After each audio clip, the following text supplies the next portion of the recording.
வெள்ளூர் திருச்சபையின் சார்பாய் உங்களுக்கு வாழ்த்துதலை தெரிவித்துக் கொள்கிறேன்.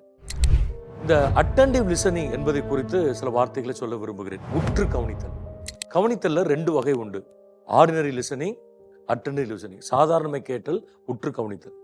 நீதிமொழிகள் 18:13 வசனம் சொல்லுகிறது, you listen before you speak.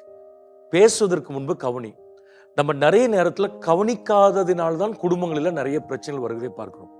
இந்த ஃபர்ஸ்ட் பார்ட்ல ஒரு 2 வார்த்தை சொல்ல விரும்புகிறேன். ஒன்று கேப்சர் ஃபுல் ஃபோக்கஸ். அதாவது நீங்கள் ஒருவர் கணவனோ மனைவியோ பேசும் பொழுது முழு கவனத்தையும் கொடுத்து நீங்கள் கவனிக்க வேண்டும். Give your undivided attention. அதான் பிரின்சிபல். எந்த விதமான டிஸ்ட்ராக்ஷன்ஸை, ஃபோனை பேசிட்டோ, டிவியை பார்த்துட்டோ, வேற எங்கேயோ பார்த்துட்டோ இருக்கக்கூடாது. முடிஞ்சால் ஃபேஸ் டு ஃபேஸ் என்ன செய்யணும், பார்க்கணும். அதுதான் கேப்சரிங் ஃபுல் ஃபோக்கஸ். நீ சொல்ல வர்றத நான் ஃபுல்லாக கவனிக்கிறேன் அப்படிங்கிற ஒரு சூழ்நிலை வரும் பொழுது மனம் திறந்து பேசுகிற சூழ்நிலைகள் வரும். நிறைய பிரச்சனைகளுக்கு என்ன வரும், தீர்வு வரும். 1. 2வதாக கல்டிவேட் ஓப்பன்னஸ். ஒரு திறந்த மனதோடு கேட்கிற பழக்கத்தை நம்ம வளர்த்து கொள்ள வேண்டும். மெஜாரிட்டி இந்த மிட் லைஃப்லாம் போகும்போது என்ன நடக்கும், ஜட்ஜ்மெண்டல் ஆயிடுவாங்க. இதான சொல்ல போறது, எனக்கு தெரியும், இதுதான் அன்னைக்கே நான் சொன்னேன், இப்படிலாம் பண்ணக்கூடாது. இந்த ஜட்ஜிங் ஸ்பிரிட்ல நம்ம என்ன செய்வோம், நம்ம இருப்போம்.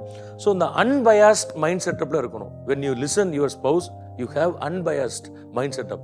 எந்த விதமான இறுதியா எதையுமே தீர்மானிக்காம இதுதான் அப்படிங்கிற கன்க்ளூஷன் வராம தெளிந்த இருதயத்தோடு நீங்க கேட்கும் பொழுது கர்த்தர் நிச்சயமாய் நம்முடைய உறவுகளை மேம்படுத்துவார்.